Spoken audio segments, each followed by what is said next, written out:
If you have a smart speaker, you have access to the entire world of NPR and St. Louis Public Radio. All the latest news and all the captivating stories. Activate our voices with yours by telling your smart speaker to play St. Louis Public Radio. From St. Louis Public Radio. This is Politically Speaking. You can make a solid argument that 10 or 15 years ago, it would have been a long shot to legalize marijuana in Missouri for adult use. But that's exactly what may happen on November 8th if voters approve what's known as Amendment 3. John Payne is one of the leaders to pass that measure, and he joins us on Politically Speaking to talk about what Amendment 3 actually does and respond to criticism from its detractors. Let's hit the music. This is the Politically Speaking podcast, the definitive show about Missouri politics. We have to talk about things that matter to people. I've tried to bring that same aggressive, iconoclast style with me to the United States Senate. I think my district is a model for the state. We put Missourians first. You just kind of have to find the common ground with people. I believe that this district deserves someone who represents their values. After I came back to St. Louis, I started thinking that I could have a bigger role on the change that I wanted to make.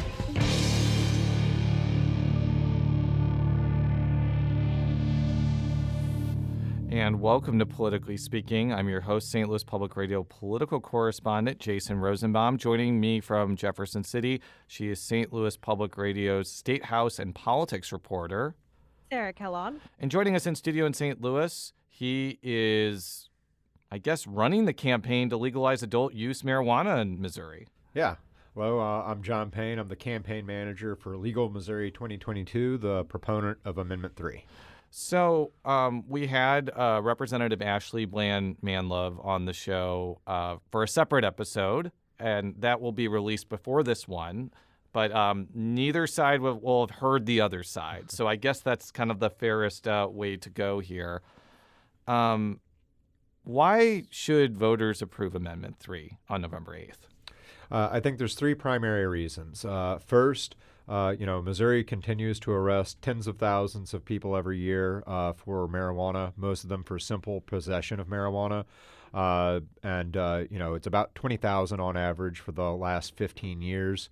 That's a tremendous waste of law enforcement resources, and it's incredibly damaging to everyone who is arrested and convicted for those offenses. We'll put an end to that. We'll also be able to expunge automatically. Most states that have some kind of expungement require people to apply for it. It's costly, it's time-consuming, but we'll allow people to have those records expunged automatically off their records, and that's going to affect hundreds of thousands of Missourians with nonviolent marijuana offenses, allowing them to have a fresh start. And finally, it's going to generate tens of millions of dollars in new revenues to the state and local governments. And we're going to put those to important things like funding the underfunded public defender program, funding drug abuse prevention and treatment, and services to Missouri veterans, as well as actually funding those automatic expungements, putting some of that funding towards the courts to process those. So there's been some argument that the legislature should have handled this rather than an initiative petition. Why do you think that this is a better way to go to achieving your goal? So I absolutely agree that the legislature should have handled it. They haven't. And I don't think they're likely to. If this does not pass, I don't think it's likely that they're going to come and pass something that's in any way as comprehensive as or anything at all, frankly, for the foreseeable future. Particularly if this were to not pass, I think most of the people that in the legislature would look at it and say, "Well, this isn't popular. Why would we pass something like this?"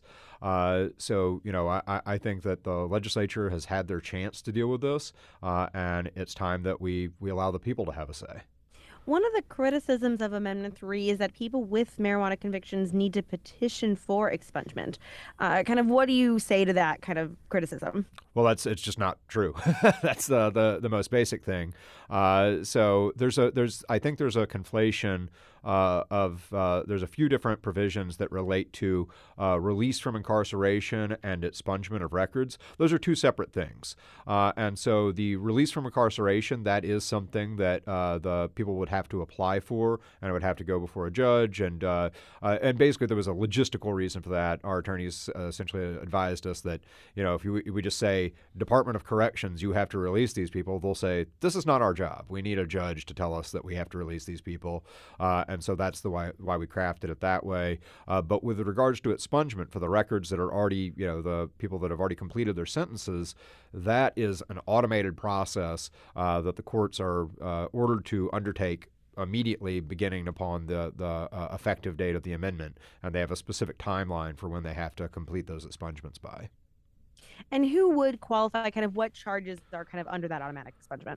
Sure. So pretty much all nonviolent marijuana offenses, the only exceptions are driving under the influence and sales to minors. Those things are not, we're not legalizing those, so those are not included in what is automatically expunged under this.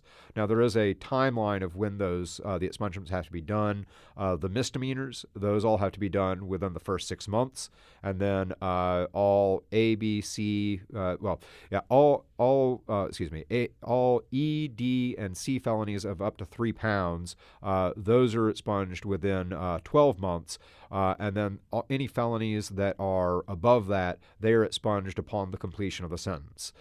So some of those, most of those will be expunged immediately as well, because those are, from years ago. But if somebody is currently serving that sentence, they would have to wait until it was complete before it's expunged. Now, is that subject to appropriation? Does money have to be appropriated by the legislature for that expungement process to happen? No. So it helps if the money is there to do it, but the courts have an order to do it. There's no prohibition on an unfunded mandate in an initiative petition. I mean, there's all sorts of things that we tell various agencies of the government that they have to do as part of this initiative, and that is one of the things that the courts have to do. They're under an order to do it. It doesn't say contingent upon funding being appropriated by the legislature, but we do include money in there for them to make that process easier and quicker. I know that's been one of the criticisms that, this won't happen because the legislature has to appropriate the money. Well, here's the thing. The legislature cannot appropriate the money in any way other than what we say in the amendment. And this money also comes off the top. So there's two places that the money goes first before it's divvied up to some of these other services. First, it goes to the Department of Health and Senior Services to pay for the regulation of the program, and it also goes to the expungements. Those two things come off the top of the money. And so they have to make those appropriations before they can ever touch the money to go to veterans, to go to drug abuse and treatment services, and to the public defender system. So, they could, in theory, I suppose, just not appropriate any of the money and let it pile up. But I've never really met legislators that didn't like spending money. So I think they will appropriate them. And this is the same thing that we do on the medical program with regards to, in theory, the legislature could have just refused to fund the Department of Health and Senior Services in the initial part of that. But they said, this has been voted in by the people. The money has to go to them. That's our constitutional requirement. And if they really, really just didn't do it, we could seek a court order to force them to do it, because that's what they did with Medicaid expansion. The legislature, did not do that. Under the expungement language, kind of, is that mainly possession? Would it be paraphernalia charges also be dropped? Kind of what is included in that? Yeah, possession, paraphernalia charges. It would also include sales, as long as it is a marijuana offense that is not violent, not sales to minors, not driving under the influence. So if the legislature itself kind of saw this expungement language and did not think it went far enough, would the passage of Amendment 3 kind of complicate any legislation they would maybe want to pass on this front? No, they could pass something that is more expansive than this. They would still have that ability. There's nothing in there that says, this precludes other expungements available at law, and so they could always pass something that is broader or expunge, other offenses. They passed an expungement bill, 5 or 6 years ago, that does allow for the expungement of quite a few offenses under Missouri law, but it's something something that has to be applied for. It's costly. Of the hundreds of thousands of people that are eligible for expungement in Missouri, only in the single thousands have actually gone through that process. So we certainly encourage them to, at least this is, as a campaign, we're only focused on the amendment, but I am a big advocate of criminal justice reform. That's why I'm passionate about this issue. I certainly hope they will pass broader expungement provisions on marijuana and a whole host of other things. The biggest criticism I've heard, and there's been a lot of criticisms, and we're going to go through most of them, is that this provides a pretty sizable advantage to existing medical marijuana license holders, and they're going to make a lot of money off of this because it's pretty easy for them to sell adult use marijuana if they already have medical. I'd like you to respond to that. Sure. So every state that has passed adult use legalization has allowed the existing medical marijuana operators to change their licenses over to sell adult use marijuana. But we have a very competitive market here in Missouri already. This is one of the most competitive. It has the most licenses per capita for medical marijuana outside of one single other state, and that state's Oklahoma, where it's just if you look at a chart, it's like a crazy outlier. And in fact, they put in a moratorium on new licenses there because they basically said it has gotten to a point where we cannot regulate this program. But so it is a very competitive market, and we still are issuing a minimum. There is no maximum. The department can issue more of these licenses and are ordered to issue more licenses to meet market demand anytime, but a minimum of 144 new licenses that are also going to be coming in and competing in the market. And if you compare that to what, say, Illinois did, they issued about, I believe, 75 dispensary licenses and I think maybe 30 or 40 cultivation licenses for a state that's twice our size. So we're still per capita doing basically twice what Illinois did when they passed their adult use legalization. Now, obviously, there's been a diverse group of funders for this, but I've noticed a lot of the funders are, I would assume, license holders that could benefit financially from that. Do you think that's the reason why they're pouring a lot of money to pass this, because they could see a financial benefit from it? Yeah, I mean, that's certainly true. There is a lot of the people that backed the medical marijuana amendment were also people that were seeking to get licenses in the state. But we also have support from a lot of nonprofit organizations that see this as just being for the good of the state. We have the support of the national drug policy groups. They put in a lot of money on the medical amendment. They put in a fair amount of money on the signature collection this time. And then, not so much in the way of finances, but, we have the support of a lot of different coalition partners like the ACLU, like Freedom Inc. over in Kansas City, Empower Missouri. We have a fairly good list of endorsers, and they don't stand to gain anything financially from it. They just know that this is good policy. So, one of the kind of thoughts that's going through maybe voters' heads right now is kind of, this isn't perfect, but there may not be another opportunity to legalize marijuana soon. Kind of, do you agree with that? Kind of, what are your thoughts on the people who might be hesitating but seeing this as maybe their chance right now? Well, I would definitely say there is no such thing as a perfect piece of legislation or perfect amendment. I'm a realist. Nothing is ever the panacea. Everything is always in progress towards a goal. So, but I think this is a very, very good amendment. I think it is the broadest and most comprehensive legalization proposal that's been put out there anywhere in the country, frankly. And so, I think that I would encourage people to kind of look at what other states have done.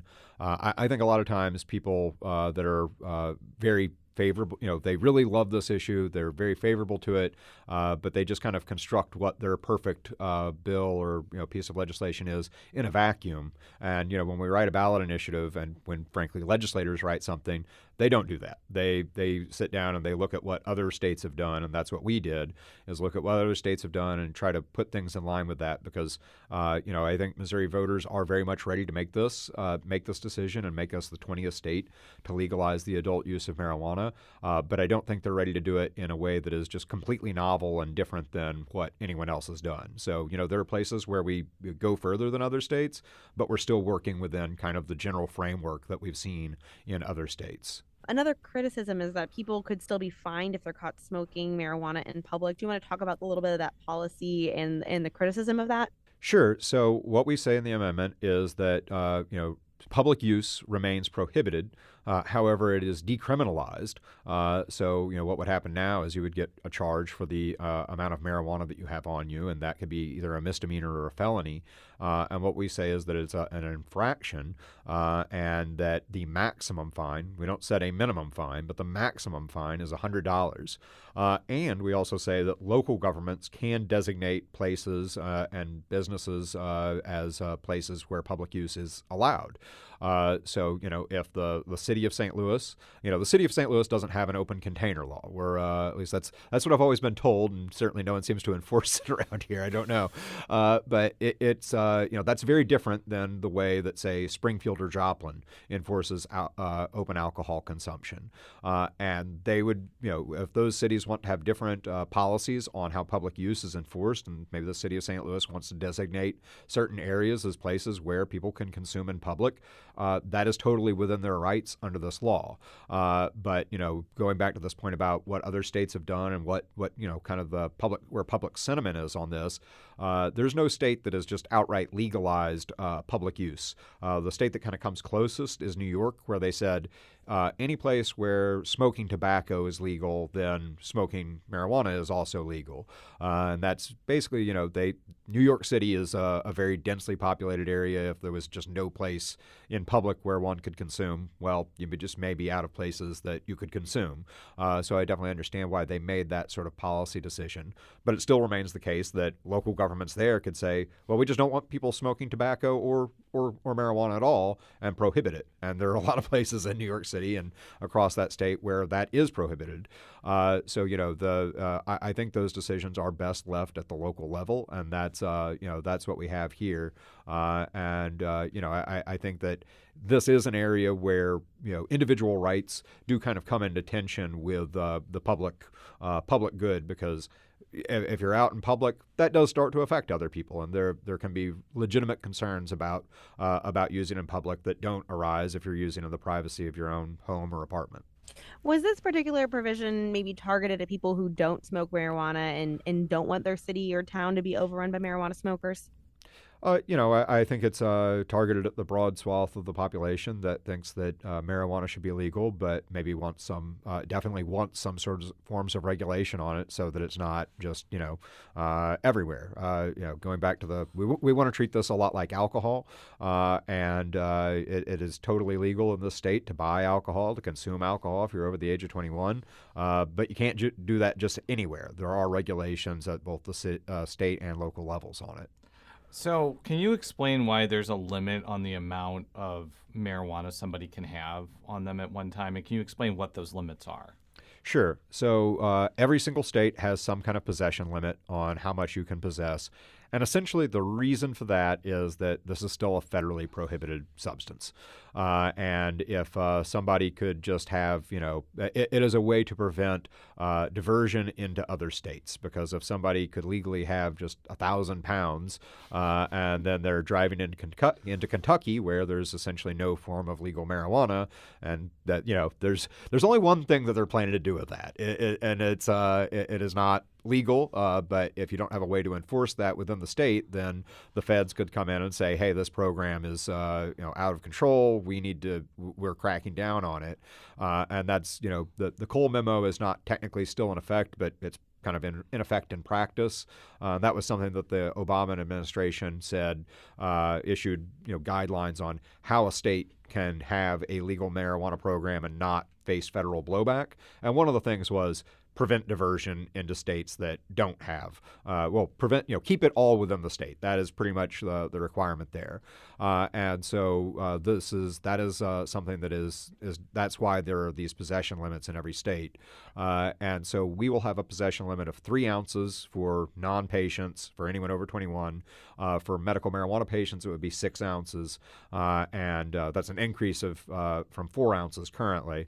And we would have one of the higher possession possession limits in the country. Again, kind of comparing to our neighbor to the east, Illinois, the possession limit there is 30 grams, which is just over 1 ounce. So about 3 times what someone can possess in Illinois. And, I'll be frank that, in my ideal world, eventually there aren't possession limits. If this goes federally legal, it's legal in all 50 states. I don't think that policy is necessary at that point, but that's not the world we live in today.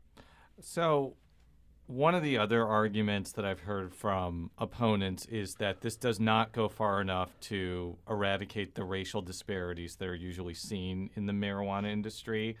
In addition to explaining what Amendment 3 does to deal with that, do you have any ideas about what would make these disparities go away? Because you need a lot of money to get into this industry, and black and brown people typically don't have access to capital compared to white people. Yeah, there are certainly things that we do to address that, but there are deeper systemic things or federal things that are outside our capabilities.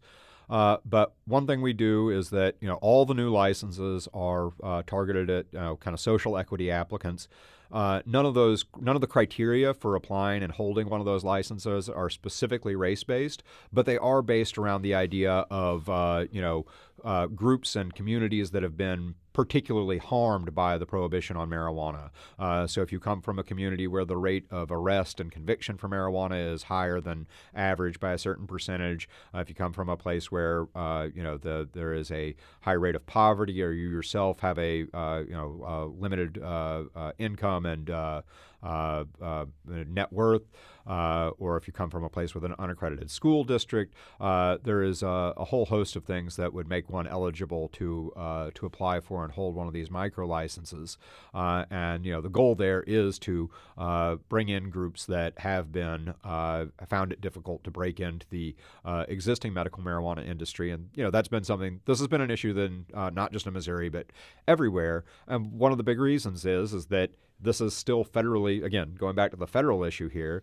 So you don't have access to banks, and not that banks have always been a great source of capitalizing minority communities either. But what everyone has to do now to raise capital is through private equity, venture capital, and those are even more even harder to penetrate. At least with a bank, you can walk in and say, "Here's my business plan, and I'd like you to consider me for a loan." With these groups, you basically have to know somebody in order to get an introduction to even try to get those to raise those funds to run your business. And so since they're essentially all the access to capital in the cannabis industry is based on that, that makes it extremely difficult. And so one of the things that we can do at the state level to help change that is we basically give protections to banks here in the state that are state chartered. Also remove what is called 280E in the federal tax code, which treats forbids any cannabis companies from taking normal business deductions, which means that they often pay tax rates that are effectively 50-60%. We remove that out of the state tax code, but at the federal level, that awaits congressional action, and there's really nothing that we can do about it. But if there is actually progress on this descheduling stuff, that would actually be a huge win for equity in the industry, because it would allow for more traditional access to capital, less punitive taxation rates, et cetera. We'll be right back after this quick break with John Payne.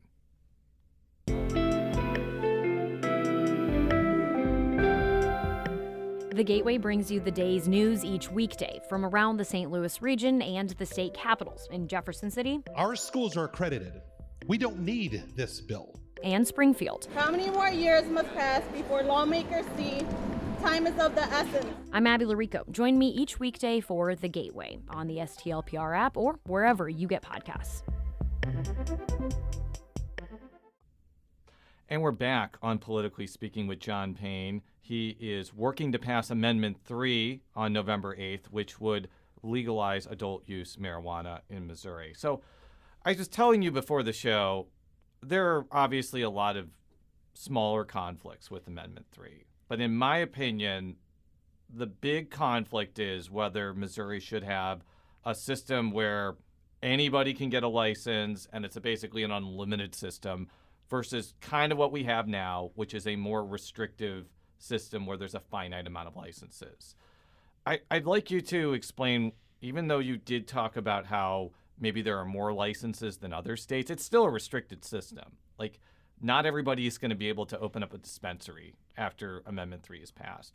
And I'd like you to explain, like, why you feel like not having an unlimited system is better for the state. Yeah, and it's again kind of goes back to some of these issues about the federal prohibition on marijuana and the need to have a tightly regulated system, because we do essentially operate under a mandate to prevent diversion and to both to people under the age of 21 and also to anything out of state.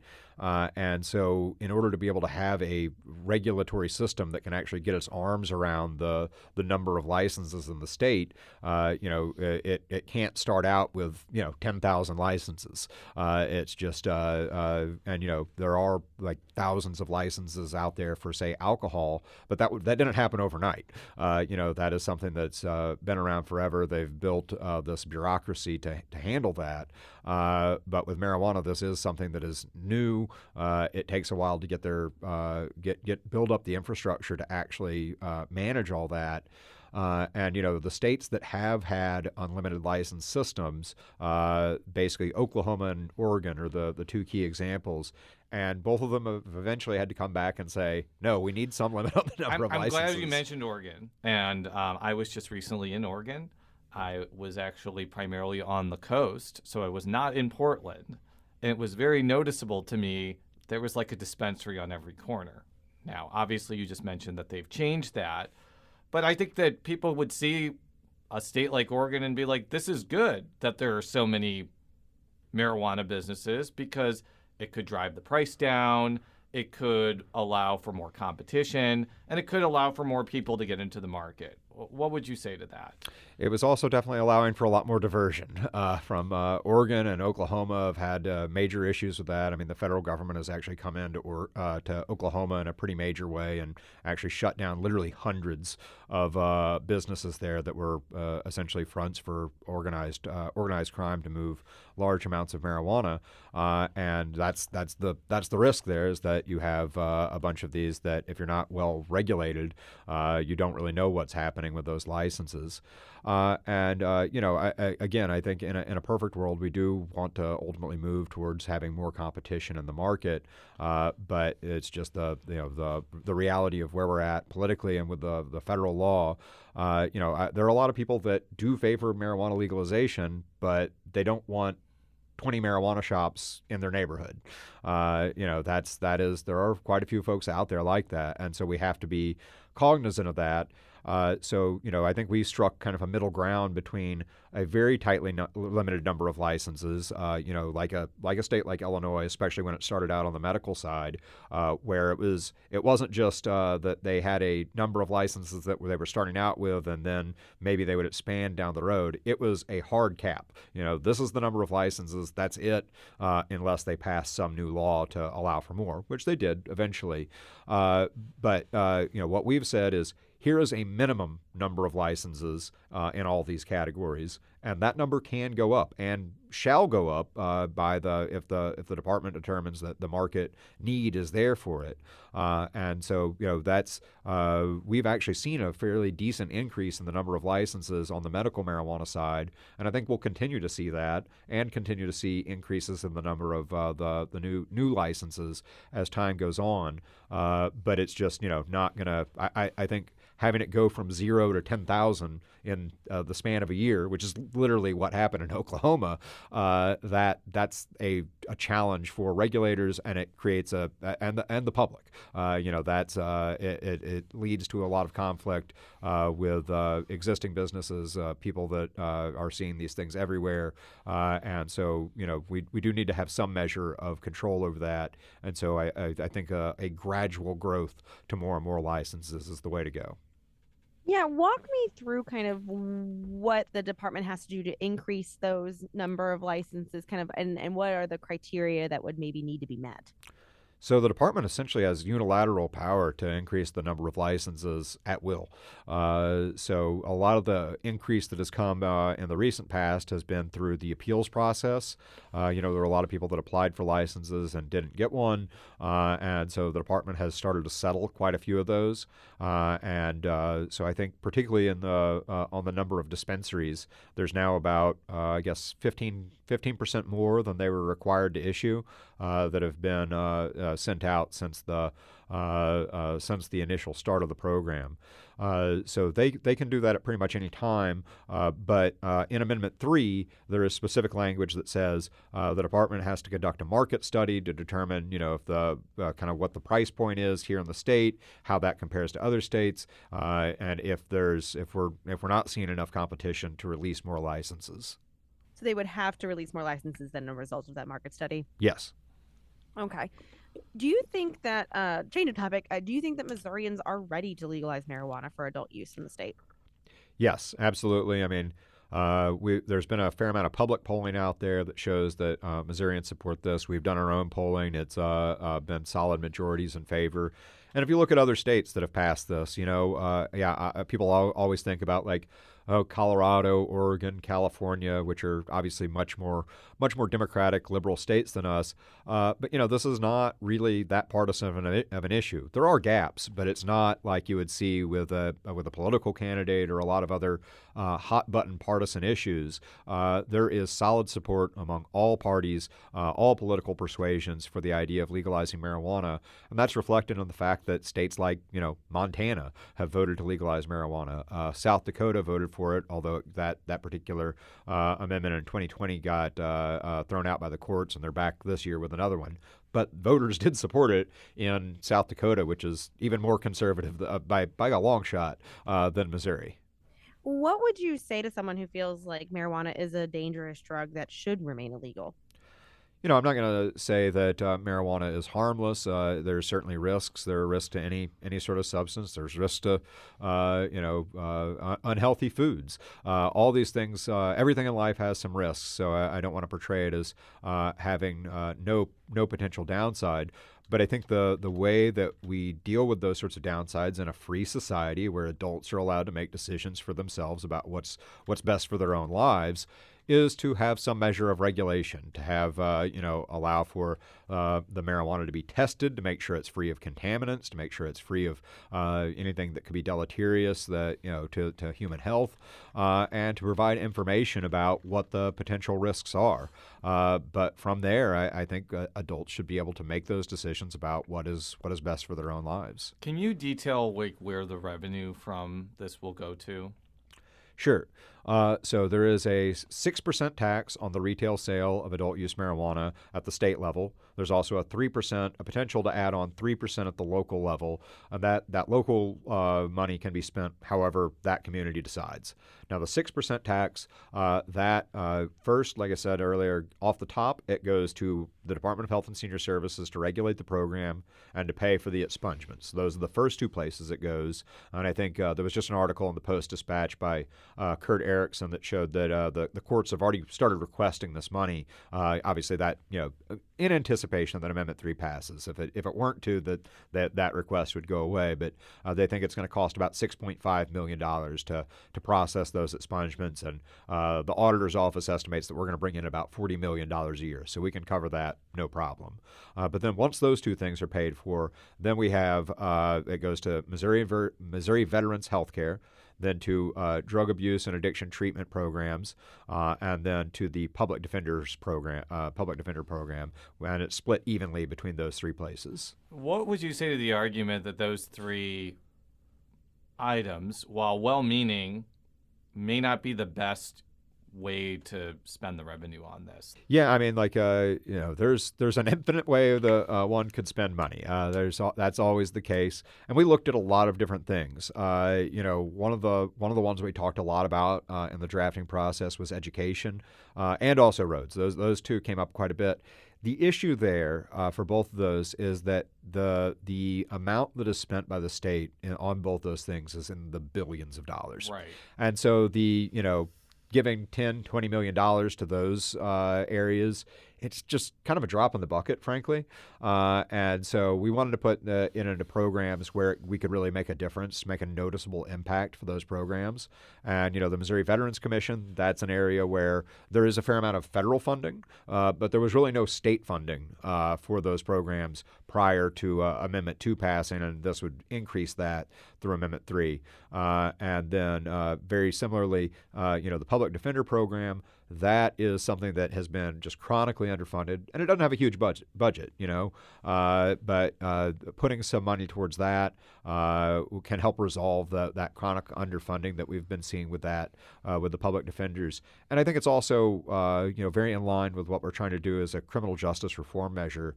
I believe that the system of our judicial system is set up in a very good way, that it's the adversarial system of the courts works quite well if you have a good attorney who isn't, doing 3 times as much work as they're supposed to be doing. And the public defenders program, where they're carrying, 3, 4, 5 times the caseload that they should be, you just can't adequately represent your clients in that way. And so then, prosecutors can kind of run all over the defendants, and we want to make sure people aren't getting overcharged or charged with things they didn't do. And so that's another way that we're trying to, bring some criminal justice reform to the state.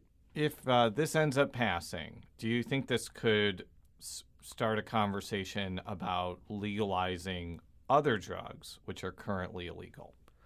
I don't think the state is likely to legalize any other drugs, but at least any time in the near future. But I do think that I would, and this is, my personal opinion. This is. I understand. This is Amendment 3 is not. I want to make clear to our listeners, Amendment 3 is not legalizing any other drugs. I'm just talking about this philosophically. But yeah, I mean, look, I've been a critic of the drug war for 20 plus years. When I was at WashU, I was part of Students for Sensible Drug Policy. So this whole area is a passion of mine.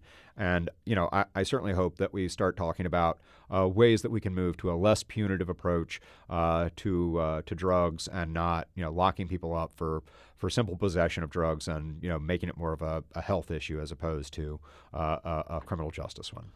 Thank you so much for joining us today. And as we mentioned, if you want to hear the other side of Amendment 3, we have an episode with State Representative Ashley Bland-Manlove that you can listen to wherever you get your podcasts. Politically Speaking is a product of St. Louis Public Radio, which is part of the University of Missouri St. Louis. You can follow all of our stories at STLPR.org. You can follow me on Twitter at Rosenbaum. Sarah, how can people follow you on Twitter? Sarah K. Kellogg, 2 L's, 2 G's. And how could people find out more about Amendment 3? Yeah, so they can go to our website, which is legalmo22.com, legalmo22, and that is also our handle on Instagram, Twitter, and Facebook, legalmo22. Thank you very much, and until next time, so long.